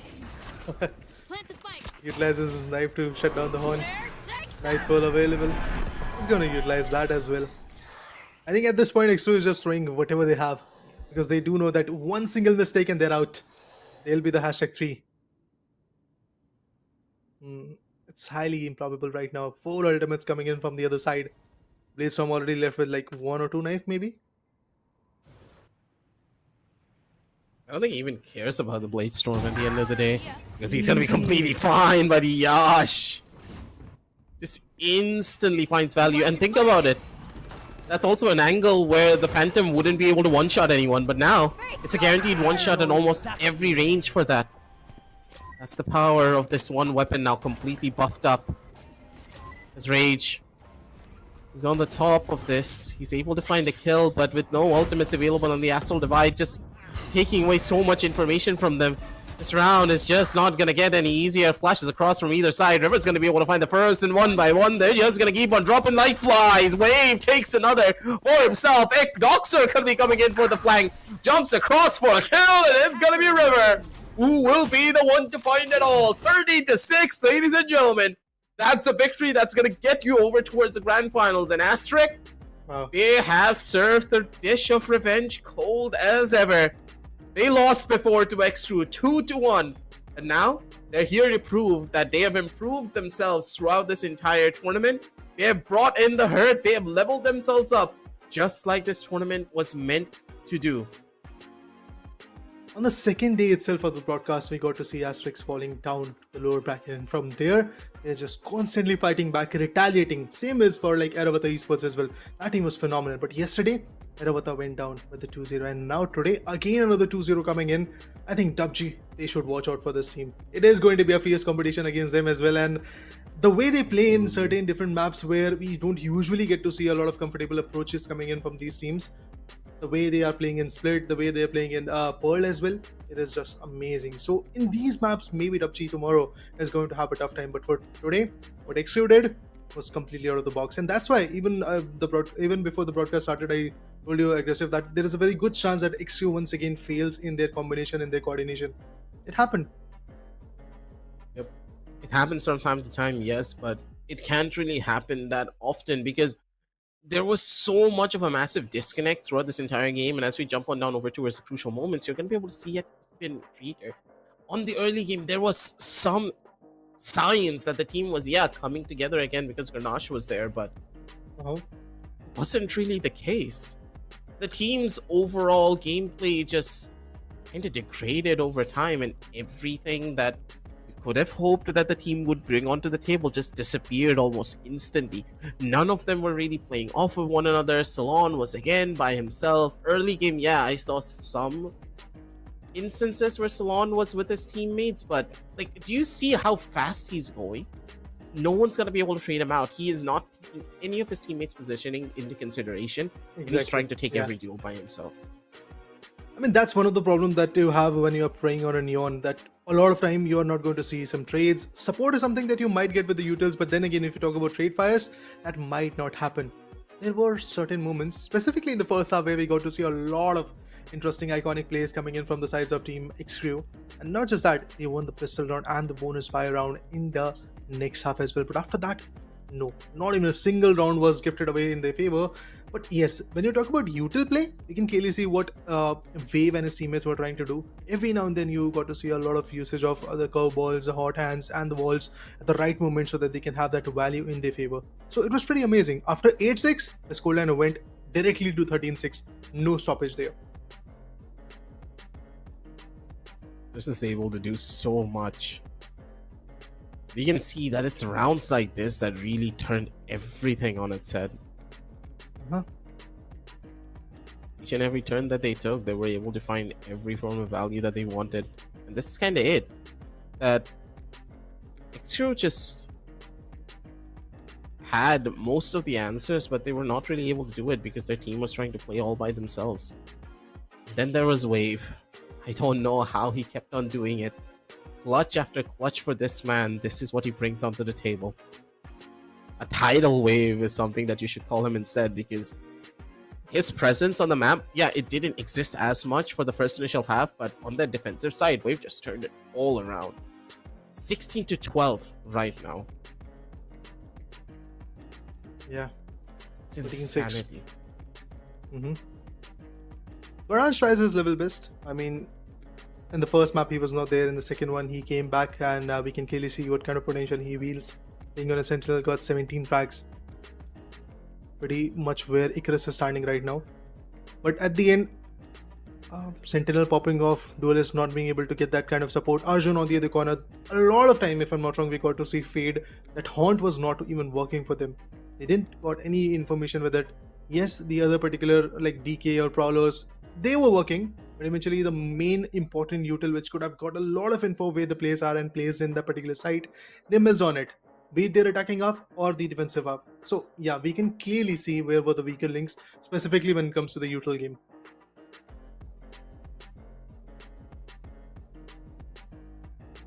There were so many different instances where you could see, yes, Grenache's addition onto the team really did bring a little bit of structure, but that structure just doesn't really matter if no one's going to be able to get on behind the duelist. And the fact that Salon played with a judge for almost the entire game makes you question if anything did really happen on the back end too, whether there was a couple of fights, because this is not the XCREW that we know from the previous season.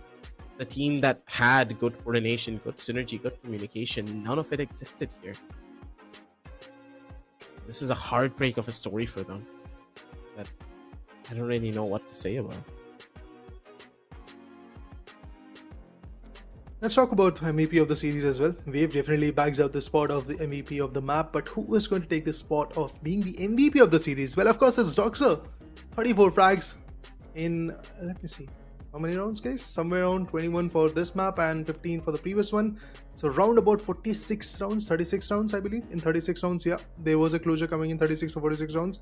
There was a closure coming in of this whole BO3 sequence, and in it, 34 frags already in the favor of Doxer. That was pretty amazing. Headshot percent is also quite good. Damage is also pretty decent. But yeah, we can clearly see that Doxer, whatever his role is still super effective. Like in the first map, he was playing an initiator. In this one, he was a controller. That too, a very complex one, because Astra is not that easy to play with.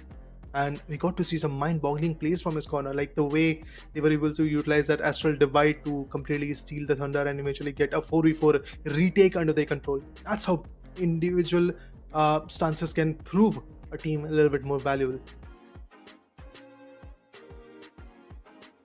It's just Doxer and his effect on the team. I kept on telling you this, that as soon as Doxer really start to step onto the table, there's absolutely nothing that you can do to try and stop the entirety of ASTERISK. He had a phenomenal performance and no one was able to shut him down. That's the most important thing. Take out Doxer from the equation, then you might have a chance to really take out ASTERISK on different levels. But on Haven, he had pretty much the best fight that you could ever hope for. On Pearl, he was consistent with his utility, helping his teammates out with the perfect timing, from his gravity wells to his astral stuns, or even through his nebula smokes. He was always present across the entire map.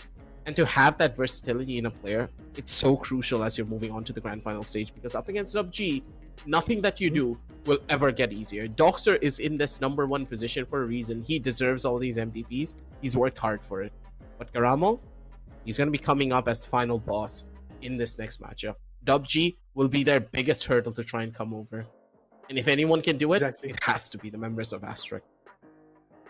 Yeah, I mean, so far they have proven themselves. They have showcased their true spirits, and a lot of interesting plays have come from their corner. But yeah, talking about this specific season, guys, we have not yet seen a fight between WG and ASTERISK. So it's definitely going to be fun to watch how that happens and how this team is going to win. But at the same point, the way there was a fight between ASTERISK and XCREW totally took a toll onto their opponents. But now let's talk about the level up leaderboard, guys. Top 3 individuals, right? Goodies coming their way. AK Demon, he has been dropped. Doxer, he has taken the top spot for now. But whatever happens tomorrow, maybe Karamel is going to take that spot again. And Ceylon on the other corner.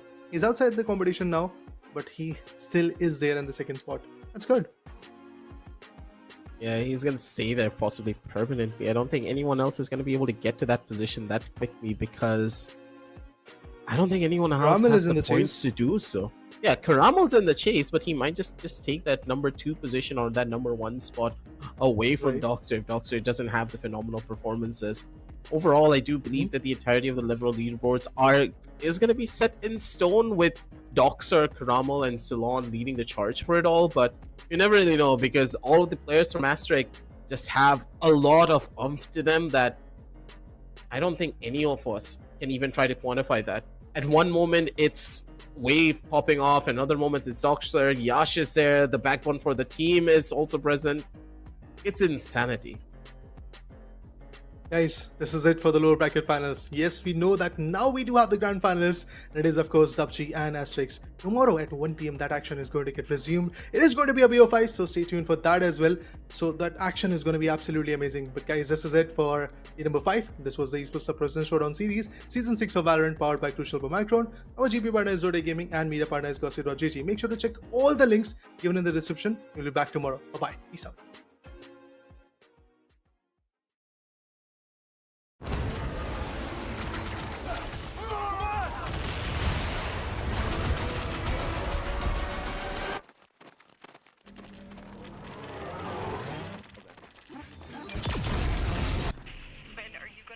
Your system.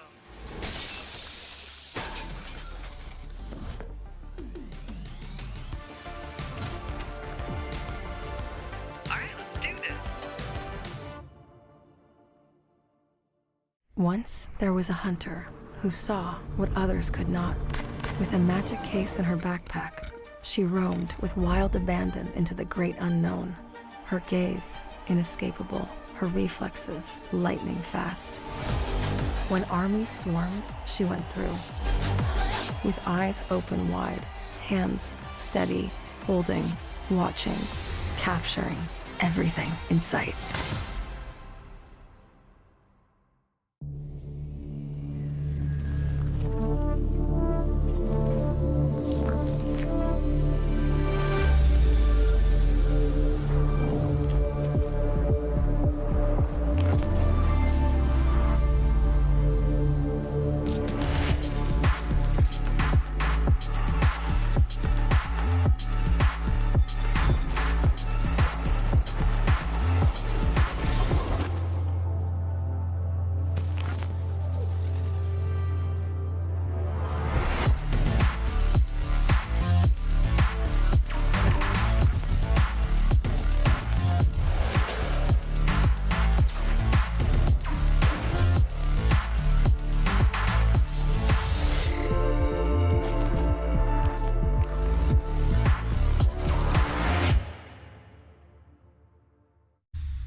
The Crucial Pro DDR5 RAM kit comes with a sleek, modern look that will complement any build.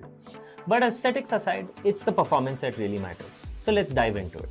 The default JEDEC timings are 46, 45, 45, but it does come with 2 XMP and Expo settings for those looking for a little more performance. With XMP 3.0 Profile 1, you can push the speed up to 5600 megatransfers per second.